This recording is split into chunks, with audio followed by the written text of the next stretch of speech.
আসসালামু আলাইকুম। দেশ বিদেশ টিভি থেকে হুসেন বলছি। আমার চ্যানেলে সবাইকে স্বাগত। টিউলিপ সিদ্দিক হচ্ছেন ব্রিটেনের একজন এমপি, মন্ত্রীও ছিলেন এবং তিনি শেখ হাসিনার বোনের মেয়ে, শেখ রেহানার মেয়ে। এখন তাকে নিয়ে একদম হুলস্থুল লেগে গেছে। সেটা লেগেছে মূলত বাংলাদেশের বাতাস এদিকে চলে আসছে, রাজনীতির বাতাস। এখন প্রথম যেটা সমস্যা সেটা হলো তিনি বা তার পরিবার যারা হয় একটা ফ্ল্যাট নিয়েছিলেন যেখানে তিনি ঠিকানা ইউজ করতেন, এবং এটা বাঙালি এক ব্যবসায়ী, তার নাম হচ্ছেন মঈন গনি। তিনি তাদেরকে উপহার দিয়েছিলেন এবং এই মঈন গনির সাথে আওয়ামী লীগের সম্পৃক্ততা কেন আছে, ওইখানে কোনো দুর্নীতি কোনো কিছু হয়ে গেল কিনা, এইসব সন্দেহে তার নামে যে অভিযোগ ছিল সেটার তদন্ত হয়েছে। এবং এই যে ইংল্যান্ডে বা ইউকেতে যেসব তদন্ত হয়, এগুলো বাংলাদেশের মতো না যে কেউ গিয়ে টাকা পয়সা ঘুষ দিয়ে এটারে বদলায় ফেলবে, তা না। এগুলো অনেক ট্রান্সপারেন্ট এবং ওই যে তদন্ত হয়েছে তাতে তিনি নির্দোষ প্রমাণিত হয়েছে। কিন্তু তারপরও তিনি পদত্যাগ করলেন কেন? দুদকের অভিযোগ $3.9 বিলিয়ন তারা নিয়ে নিচ্ছেন শেখ হাসিনা পরিবার, সেখানে ইনক্লুডিং টিউলিপও। কিন্তু এই যে তদন্ত, এই তদন্তের পর ব্রিটেনের প্রধানমন্ত্রী স্টারমার তিনি বলছেন তিনি আস্থাশীল এখনো টিউলিপের উপর, এবং তার দরজা টিউলিপের জন্য সব সময় খোলা। এখন এই যে এত কিছু হ্যাসলের মধ্যে পড়ছে, অনেকেই মনে করেন মূল সমস্যা হচ্ছে যে শেখ হাসিনা কেন টিউলিপের আত্মীয়, এটা হলো ম্যাটার।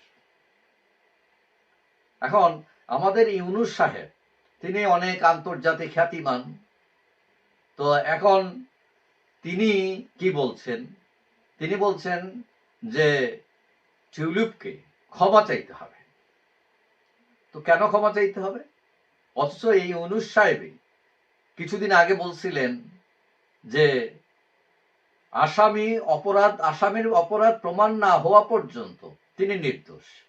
তো টিউলিপের তো কোনো দোষ প্রমাণিত হয়নি, তাহলে আপনি ক্ষমা চাওয়ার কথা বলছেন কেন? বাংলাদেশের কিছু কিছু মানুষ আবার মনে করে যে টিউলিপ পদত্যাগ করছেন, নিশ্চয়ই দুর্নীতি করছেন, নাহলে পদত্যাগ করতে যান কেন? আসলে ব্রিটেনের কালচারটা সেরকম না, বাংলাদেশের মতো না। এখানে যে সৌজন্যতা, শিষ্টাচার, তারপর তারা চিন্তা করে যে তার কারণে দল এবং সরকার বিপাকে পড়ে কিনা, প্রশ্নের মুখে পড়ে কিনা, এইগুলো চিন্তা করে অনেক সময় তারা স্বেচ্ছায় অবসরে চলে যায়।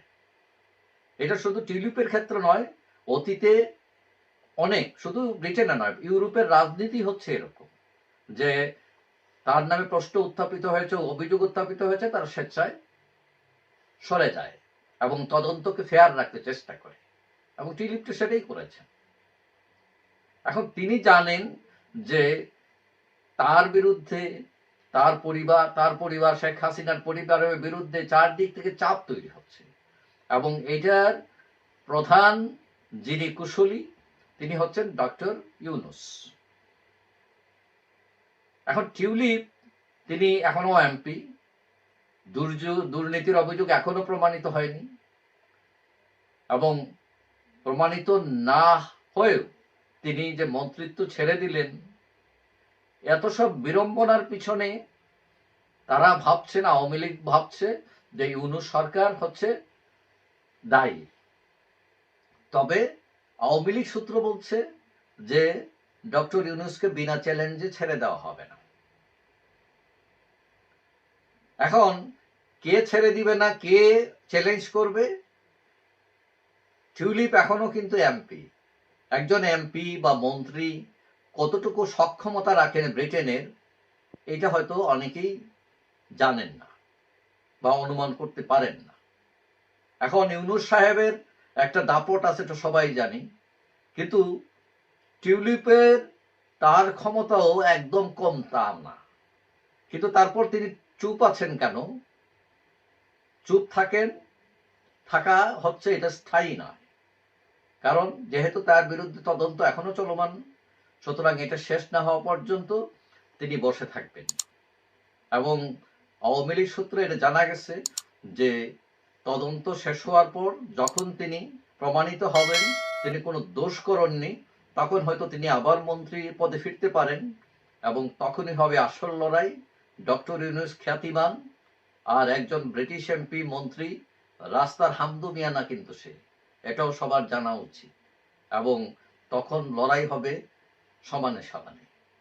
যাই হোক, সবাই ভালো থাকবেন। আশা করি দেখা হবে অন্য কোনো ভিডিওতে ইনশাআল্লাহ। আল্লাহ হাফেজ।